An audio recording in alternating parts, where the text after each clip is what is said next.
नमस्कार, आप देख रहे हैं ऊर्जा धानी न्यूज और मैं हूं आपके साथ हर्षिता। सिंगरौली जिले के मोरवा क्षेत्र के विभिन्न वार्डों को एनसीएल के द्वारा अधिग्रहण किया जा रहा है। एनसीएल मुआवजा वितरण करने की तैयारी लगभग पूर्ण कर ली है। लोगों के नाम भी लिस्ट में आने शुरू हो गए हैं, जिसको लेकर विस्थापितों में तरह तरह की चर्चा हो रही है।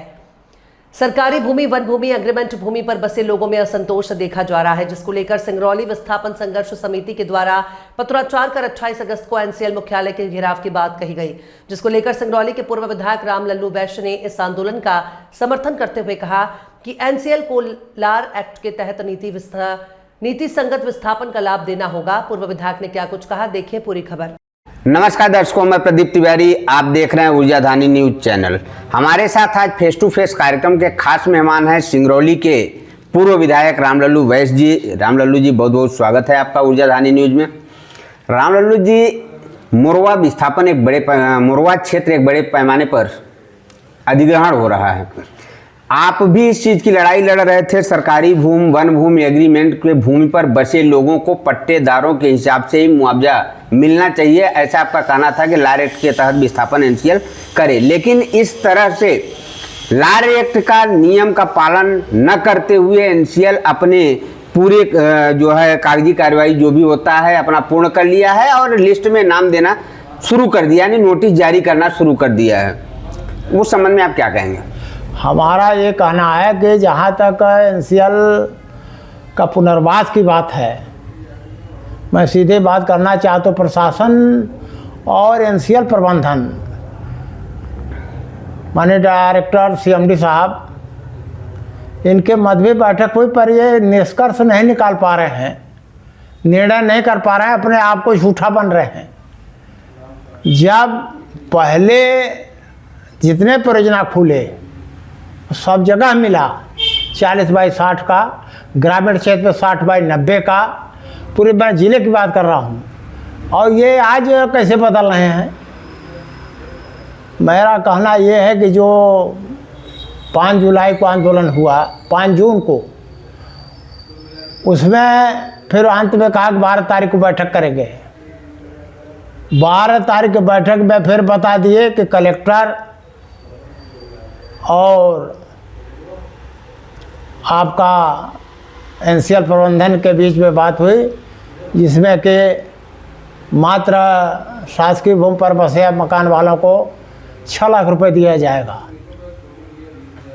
इसका कोई औचित्य नहीं है। तो मैं गया था बैठक में 12 तारीख को। मैंने स्पष्ट कहा भी कि देखिए, आप 15 लाख पट्टेदारों को 18 लाख की बात किए हैं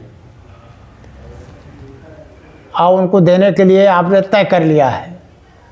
तो मैं तो ये कह रहा हूँ कि भाई इनके साथ क्यों अन्याय हो रहा है?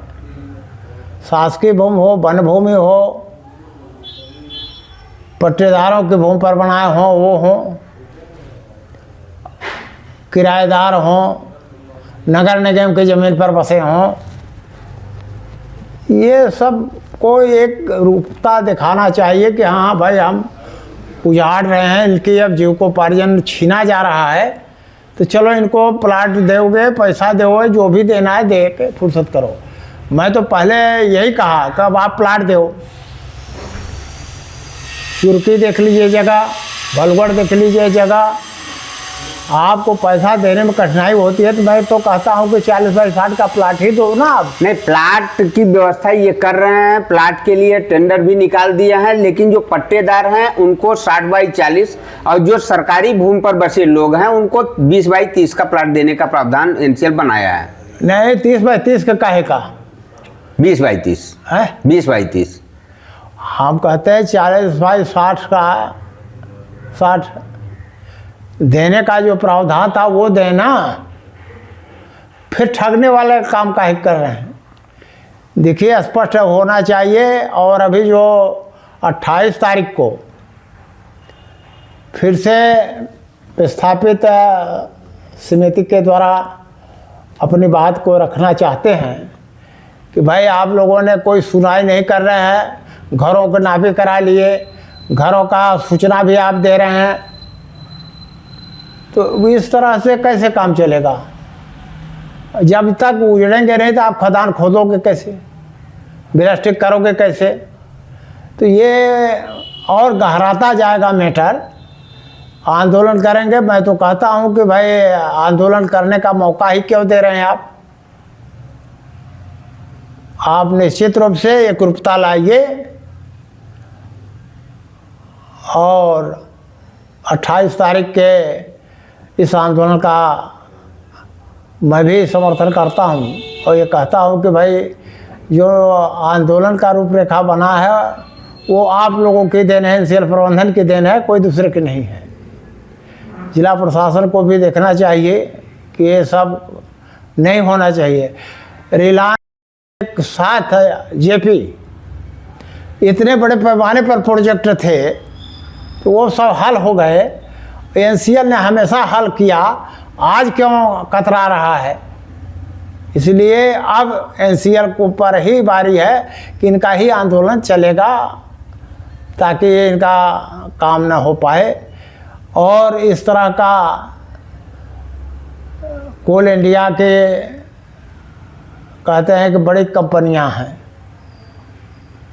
ये इनको तो अपने आप कर देना चाहिए कि हाँ भाई लो खुशी से, जैसा पहले तो करते थे, कभी आंदोलन नहीं हुआ।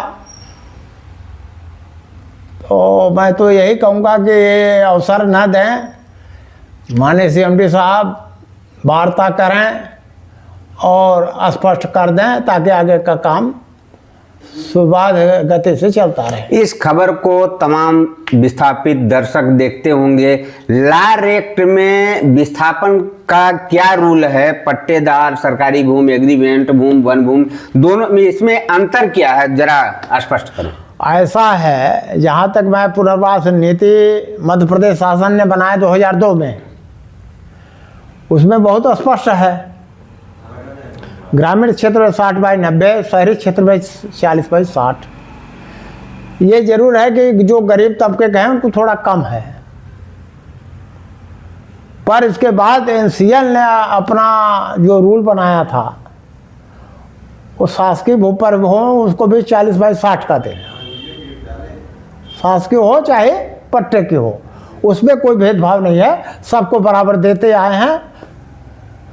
ये बात आपको क्या लगता है, अगर इसके पूर्व में एनसीएल जो भी भूमि को अधिग्रहण किया और सबको पट्टेदार के बराबर ही सरकारी भूमि या वन भूमि, एग्रीमेंट भूमि वाले को स्थान दिया है, इस बार मतभेद ऐसा एनसीएल क्यों कर रहा है? अब हमको तो ऐसा लगता है कि जो राजस्व के अधिकारी हैं वो सब घुमा फिरा के डायरेक्टर सीएमडी साहब को घुमाए पड़े हैं, ये लोग भी इसी तरह का हैं।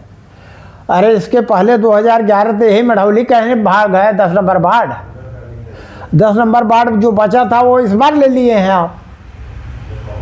ये भेदभाव क्यों? इसलिए या तो मानसिकता कम है कि गरीब लोग न पाएँ किसी प्रकार का, गरीबों का जीविकोपार्जन छीनने वाले हैं, छीना जा रहा है। इनको तो ये कहना चाहिए कि चलो आप तो मोरबा क्षेत्र का 11 वार्डों का पूरी सफाया कर दे रहे हैं, 10 वार्डों का, तो बड़े हंसी खुशी से इनको जो अधिकतम दे के और विस्थापन करना चाहिए। अभी 28 तारीख को आंदोलन हो रहा है, इसके पहले भी कई आंदोलन हो चुके हैं, लेकिन किसी भी कोई भी सार्थक बातें नहीं हो पाई हैं। जो एनसीएल से बातें हुई, क्योंकि जिला प्रशासन कलेक्टर साहब के यहाँ भी बैठकें हुई, त्रिपक्षीय वार्ताएं हुई, एनसीएल के अधिकारी रहे, कलेक्टर साहब रहे, विस्थापित नेता सहित विस्थापित भी कुछ रहे, लेकिन अभी तक कोई सार्थक बातें नहीं हो पाई हैं, जिसको लेकर 28 अगस्त को आंदोलन होने जा रहा है। इन लोग एनसीएल मुख्यालय का घेराव करने जा रहे हैं, उस संबंध में आप क्या कहेंगे?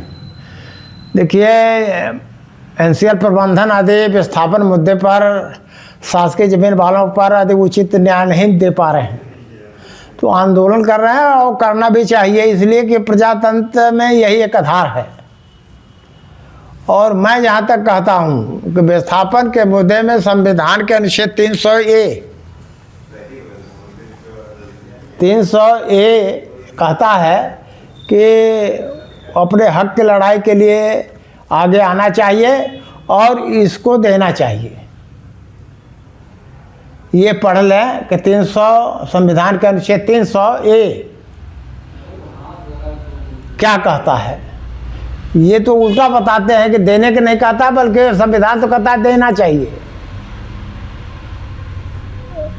तो ये देख लें 28 तारीख के उस आंदोलन के हम लोग तो कहते हैं कि अधिकतम लोग जाएं, और जब तक इनका मांग पूरी ना करे तब तक कोई नोटिस न लेगा और न कोई हटेगा, ये मैं कह रहा हूँ।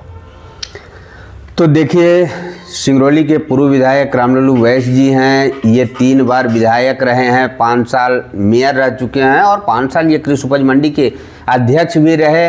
लगातार ये 1980 से विस्थापित होते आ रहे हैं। ये जैन से शुरू हुए और आज मोरवा तक आ गए, यानी कई विस्थापन को इन्होंने देखा है। इनका कहना है कि एनसीएल जब भी भूमि, सरकारी भूमि, वन भूमि, एग्रीमेंट भूमि वालों को भी अभी तक लाभ देते आया है। ये 2011 का जिक्र किए, वार्ड क्रमांक 10 का, कि वार्ड क्रमांक 10 में ही पट्टेदारों के बराबर सरकारी भूमि वालों को भी लाभ एनसीएल द्वारा दिया गया था। जबकि कुछ भाग वार्ड नंबर 10 का बचा हुआ था जो इस बार अधिग्रहण हो रहा है, लेकिन इस बार एनसीएल दोहरी नीति अपना रहा है, जिसको लेकर पूर्व विधायक जी द्वारा कहा जा रहा है कि लोग नोटिस न लें।